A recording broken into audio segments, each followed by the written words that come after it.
Herkese merhaba. Bu video istenildiği üzere hesap incelemesi videosu olacak. İncelemeyi arkadaşımın hesabı üzerinden yapacağım. Bir süreliğine oyunu ara vermişti ve geliştirmelerini daha önceki anlattığım videolardaki gibi yaptım. Detaylarını görebilmek için daha fazla rapor göstermeye çalışacağım. Bu da size ilerleyen sezonlarda bu güçlere ulaştığınızda kimleri ne şekilde yenebileceğinizi gösterecek. Ve belki de size mantıklı gelmeyip siz daha farklı şeyleri geliştirmeye yönelebilirsiniz. Örnek olarak ben Statman'ı geliştirmişimdir. Siz belki de Murphy'yi geliştirmek isteyeceksiniz. Ya da Statman'ı 30 yapmışımdır. Siz 20'de bırakıp Williams'ı 30 yapmak isteyeceksiniz. İlerleyen dakikalarda raporlar üzerinden konuştuğumuzda bunun detaylarını daha iyi anlayacaksınız. Ve genellik olarak ilk takımımıza bakalım. Burada sezondan kaynaklı 4+1'lik sistem kullanıyoruz. Daha önceki videoda bunun detayını anlatmıştım. İki farklı şekilde de hava takımına vurmuştum. Normalde takım gücü 57 milyon. Bu şekilde takım gücü düşüyor. Fakat daha fazla havacılara vurabiliyoruz. İkinci takımımız füze takımı. Burada da kısmen 4+1'lik sistem yaptım. Çünkü Williams'ın özel silahı 20 seviye olduğu için harcamak istemedim. Üçüncü takım ise hava takımı. Bu kısım bir tık daha kötü fakat yine de iş görüyor diyebilirim. Gelin ana takımımızın özel silah seviyelerine ve ekipmanlarına bakalım. Burada Kimberley'imiz için tüm ekipmanları kırmızı olarak kullanıyoruz ve öne koyduğumuz için dayanması bizim için önemli. Özel silahımız 30 seviye ve ilk özel geliştirmesini 50'ye ulaştırıp maksimum saldırı verimi aldık. Burada ikinci kahramanımız Murphy. Ekipmanlarını görebiliyorsunuz. Bundaki bir sonraki hedefimiz sol altı yani çipimizi 4 yıldıza çıkarmak olacak. Buradan tüm hasar türlerine karşı direnci açmak için. Buradan silah geliştirmek saldırıya yönelik bufflar verdiği için öncelik vermiyoruz. Kahraman savunmamızı arttırıyor fakat direkt olarak buff veren şeyleri açmamız bizim için daha önemli. O yüzden önceliğimiz daha fazla ekipman taslağı gerektirse de çipi 4 yıldıza çıkarmak olacak. Buradan Marshall'a bakacak olursak burada da silahımızı geliştirmedik. Onun yerine bakın burada çipi 4 yıldız yapmaya çalışıyoruz. Williams ikinci takıma koyduğumuz için burada ekstrasını göremiyoruz. Burada ben özel silah seviyelerini atlamışım. Gördüğünüz üzere 20 seviyede bıraktık. Elimizde yeterince parça var fakat önümüzdeki hafta Statman silahı gelecek. Direkt olarak 30'a çıkarmayı düşünüyorum. Detaylı videosu gelecek. Onu da takipte kalın. Özellikle tank gidenlerin seveceği bir video olacak. Burada da Marshall'ımız aynı şekilde 20 seviye. Birçok kişi Kimberley'e odaklanarak gittiği için Marshall'ını 30 seviye yapıyor. Çünkü Marshall 30 seviyede gördüğünüz üzere saldırısı en yüksek olan kahramana buff veriyor. Burada tek odağınızın ama Kimberley olması lazım. Benim odağım Statman'da olacağı için yani Kimberley artı Statman olacak. O yüzden ben bunları 30 yapma tercihinde bulunmadım. Burada birçok kişi Williams'ı geliştirmiyor. Biz tam tersine Williams'ı geliştirdik ve hedefimiz bunu Statman'dan sonra 30 yapmak. Çünkü Statman ve Kimberley enerji hasarı veriyor. Burada da Williams'ın 30 seviye özelliği gördüğünüz üzere enerji hasarını arttırıyor. Biz buradan maksimum verimi alabileceğiz. Belki de düşündüğümüz gibi işe yaramayacak. İlk olarak 30 seviyeye Statman'ı çıkarıp göreceğiz. Daha sonradan hedefimiz Williams'ı 30 yapmak olacak ve tekrardan 4+1 sistem yerine 5 tank sistemine geri dönüp raporları inceleyeceğim. Birçok kişi belki de Williams'ı 20 yapmamızın çöp olduğunu düşünüyor olabilir. Fakat 30 seviye özelliğine odaklanarak gideceğim için ileride iyi bir verim alacağını düşünüyorum. Burada 4+1 sisteminden kullandığımız için maksimum verim alabilmek için bunu da 10 seviyeye çıkardık. Aynı şekilde bunu da ana takımda kullandığımız için ekipmanları buraya koyduk. Ve silahını geliştirmektense çipine odaklandık ki buradan tüm hasar türlerine karşı direnç alabilelim. Bunu da aynı şekilde Marshall'ın çipini bitirdikten sonra 4 yıldıza çıkarmaya çalışacağım. Ana takımımızın sonuncu kahramanı Statman. Bunu da full ekipman geliştirmesi olarak gidiyorum. Şu anlık özel silahımız yok. Az önce bahsettiğim gibi önümüzdeki hafta gelecek ve elimde yeterince parça olmuş olacak diye umuyorum. Ve direkt olarak sıfırdan 30 seviyeye çıkaracağım. Her seviyesiyle ilgili bir raporlama çıkarmayı düşünüyorum. Detaylı incelemesi gelecek. Belki de siz bunu 30 yapmaktansa 20 seviyede bırakmayı tercih edeceksiniz. Bunu raporlar üzerinden gözlemleyebilirsiniz. Burada kahramanları tek tek göstermektense gelin bu şekilde size üstünkörü göstereyim. Takımımız bu şekilde. Özel silah geliştirmelerini de az önce tek tek gösterdim. Ve ekipmanları tek seferde bu şekilde görüntüleyebilirsiniz. İkinci takımımızın füze olduğunu söyledim. Ve orada özel silahlar açısından bir geliştirme yapmadık. Bu özel silahların 10'ar seviyeye çıkarılması veya 20'ye odaklanılması çok daha iyi olabilirdi. Son takımımız ise hava takımı. Burada 2 tane kahramanımızın silahları 10'ar seviyeye çıkarıldı. Diğerleri de işlevsel olarak bir level artışı yok. Çünkü bir özellik kazanamıyorsunuz. 3-5 levelde kalmasında sadece saldırı, can gibi faktörlerini arttırıyor. Burada gördüğünüz üzere ekipmanlarını 40'ar seviyeye bile çıkaramadık. Elimizde yeteri kadar cevher olmadığı için. Buradan sahip olunan kalelere bakacak olursak eğer 3 tane özellik veren kalemizin olduğunu görebiliyorsunuz. Ve burada ek olarak kıyamet topu üstümüz var. Stokta şu anda 2 tane aktif. Genelde arenada ilk 70'e girdiğinizde alabiliyorsunuz. Bu hesapta düzenli olarak neredeyse ilk 70'e girebiliyor. Takım gücünü dağınık kullandığım için arena videosunu da izleyebilirsiniz. Aktif olarak bu hesabı ilk 70'e sokabiliyor. Buradan çerçevelere bakacak olursak bildiğiniz üzere çerçevelerin de yüzdelik olarak iyi etkileri var.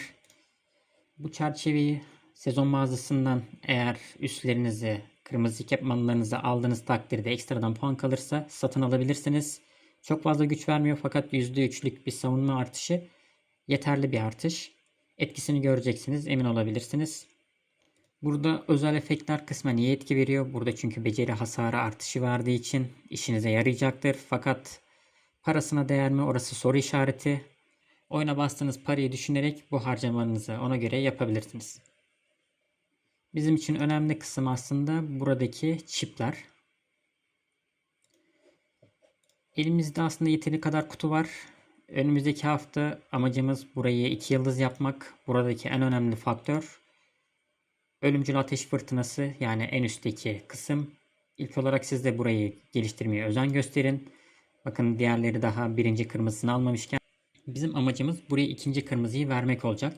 6 parçamız eksik. Elimizde yeterince sandık var. Üretimde yapabiliyoruz laboratuvardan. Ve elimizde yeteri kadar parça geçeceği için ilk olarak önceliğimiz burayı 2 yıldız yapmak olacak. Daha sonradan burada da gördüğünüz üzere kısmen az parça kalmış. Bunları da birer kırmızı yıldıza çıkartmaya çalışacağız. Tahminimce normal şartlarda 5'lik sistemi kullansaydık, yani 5 tank kahramanı kullansaydık takımımız 57 milyon gücündeydi. Önümüzdeki hafta bu hesap yüksek ihtimal 60 milyon güce ulaşacak. Ve önümüzdeki hafta farklı farklı raporlar inceleyeceğim.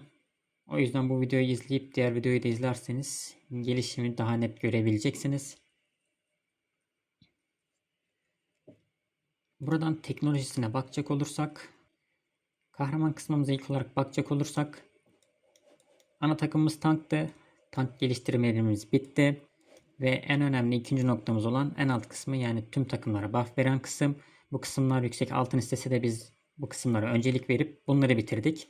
Ve şu anda odaklandığımız kısım ikinci takımımız olan füze takımı. Bunları da eş zamanlı olarak tank uzmanlığıyla birlikte bitirmeye çalışıyorum.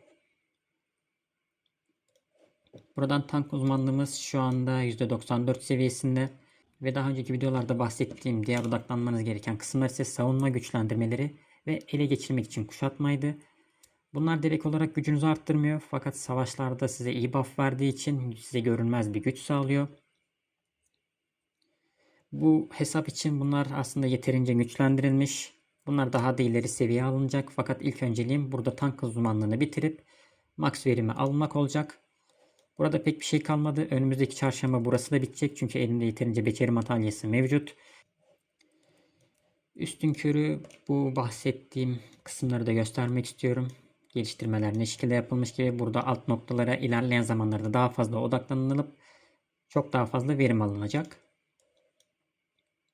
Buradan son olarak savunma güçlendirmelerini de göstermek istiyorum. Raporlara geçmeden önce gelin son olarak derebeyine bakalım ve küçük bir envantere bakıp raporlarımıza geçelim. Bu hesaba uzun süredir para yatırılmıyor. Ve parasız ne kadar ilerlenebilir onu görmeye çalışıyoruz. Bu da önümüzdeki hafta basılacak ve dediğim gibi önümüzdeki hafta hedefimiz 3 milyon güç almaktı. Bakalım bunu başarabilecek miyiz? Burada seviyelerini görebilirsiniz. Önümüzdeki hafta amacımız bunların hepsini 250'ye çıkarıp buradan yükseltme puanını bir seviyede olsa arttırabilmek. Çünkü bize burada bir sınır koyuyor. Diğerleri 250 seviye olmadan bu kısmı basamıyoruz. Derebeğimiz çok iyi değil. Birçok kişi yani bu hesabın seviyesinde olanlar direkt olarak buraya 50 seviyenin üzerine çıkardı. Ve burasının hepsi çoktan 250 seviyeyi geçmiş bulunmakta. Fakat derebeyinden gelen birçok güç aslında gerçek bir güç değil. O yüzden pek de umurumuzda olan bir durum değil bizim için. Statement Slide için gördüğünüz üzere yeterince parçamız mevcut. Ve buradaki Ure kahraman parçaları yüksek ihtimal ya Kimberly'e harcanacak ya da Statman'a basılacak. Ve son olarak Statman'ı 30 seviyeye yaptığımızda çok fazla beceri madalyası isteyecek. Yaklaşık olarak 1 milyon beceri madalyası gerekiyor sıfırdan 30 seviye yapmak. Bu beceri madalyası da kusursuz bir şekilde görebilmeniz için o sırada harcanacak. İlk raporumuz füze vs tank olacak. İlk raporumuzu görebiliyorsunuz. İlk raporumuzda burada 62,5 milyonluk bir füze takımına karşı ve neredeyse rahat bir şekilde yenebilmişiz. Özel silah seviyelerini kıyaslayacak olursak burada gördüğünüz üzere şuna da dikkat edin. 4+1'lik sistemi kullanmıyordum burada.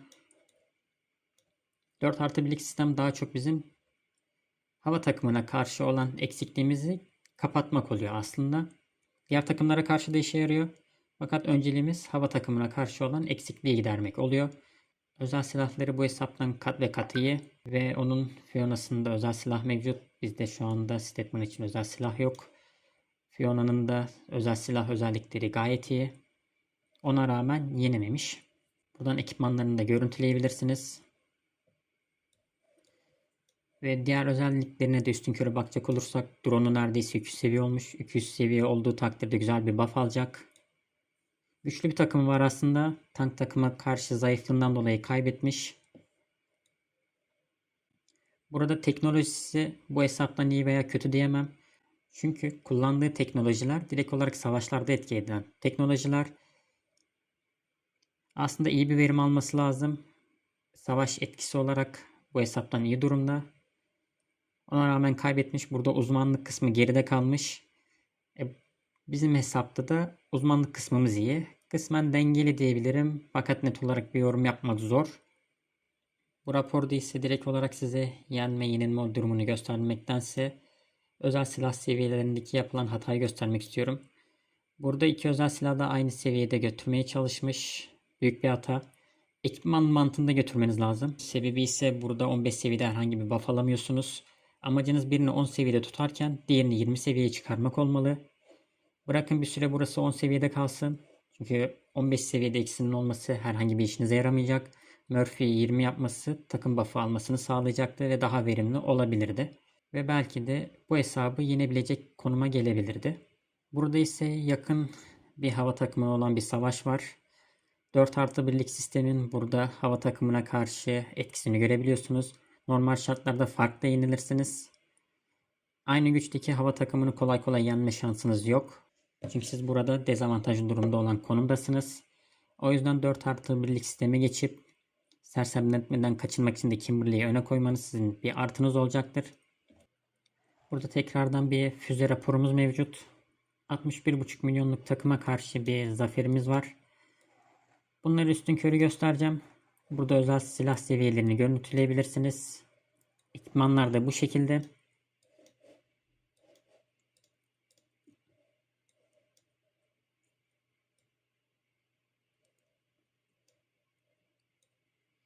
Burada takımın birçok gücünün goril üzerinden geldiğini görebiliyoruz. Bu kısımda direkt olarak o da füze uzmanlığına odaklanmış. Burada onun geride kaldığı kısımlar ise ele geçirmek için kuşatmada çok geride. Onun yerine ikinci takımı olan uçak uzmanlığına odaklanmaya karar vermiş. Fakat bu ona uzun vadede zarar verecek. Onun yerine ele geçirmek için kuşatma veya savunma güçlendirmelerini yapması daha verimli olacaktır diye düşünüyorum. Burada hesap inceleme videolarını çekmemin amacı ilerleyen sezonlarda neler geleceğini görmeniz, kendi hesabınızla kıyas yapmanız, raporları gördükçe neyi yapıp yapamayacağınızı net olarak görmenizi sağlamak. Raporları o yüzden elimden geldiğince daha çok göstermeye çalışacağım. Siz ileride belki de Stedman'ı beğenmeyeceksiniz. 30 yapmaya çalışmaktansa tekrardan Kimberly'e odaklanıp ona buff veren tercihlere yönelebilirsiniz. Marshall'ınızı 30 yapıp Kimberly'nin saldırısını da maksimum tutup onu ekstra bufflayabilirsiniz. Ya da Murphy'nizi 30 yapıp ekstradan kalkan da alabilirsiniz. Raporları inceledikçe bu durumlar kafanızda daha net olarak oturacak. Burada dekorasyonunu göstermeyi unutmuştum. 20 milyon civarında bir dekorasyonumuz mevcut. Burada dekorasyonlar dengeli olarak geliştirildi. Önceliğimiz her zaman saldırı veren ve özellik açtıran dekorasyonlar oluyor. Buradan görebileceğiniz üzere burada 2 seviye olanlar genelde can verenler. Buradan kritik hasar buff'ını almak için ilerleyen zamanlarda 3 seviye çıkarılacak ve maksimum etkisi alınacak. Bu seride ilerleyen zamanlarda sizin de hesaplarınız incelenecek. Burada yapılan hatalar vesaire gösterilmedi. Sizin hesaplarınızda yapılan eksiklikleri, ekipmanlarda yapılmış hataları da düzeltmeye çalışacağız. Videoyu beğenip yorum yapmayı ve kanala abone olmayı unutmayın. Görüşmek üzere.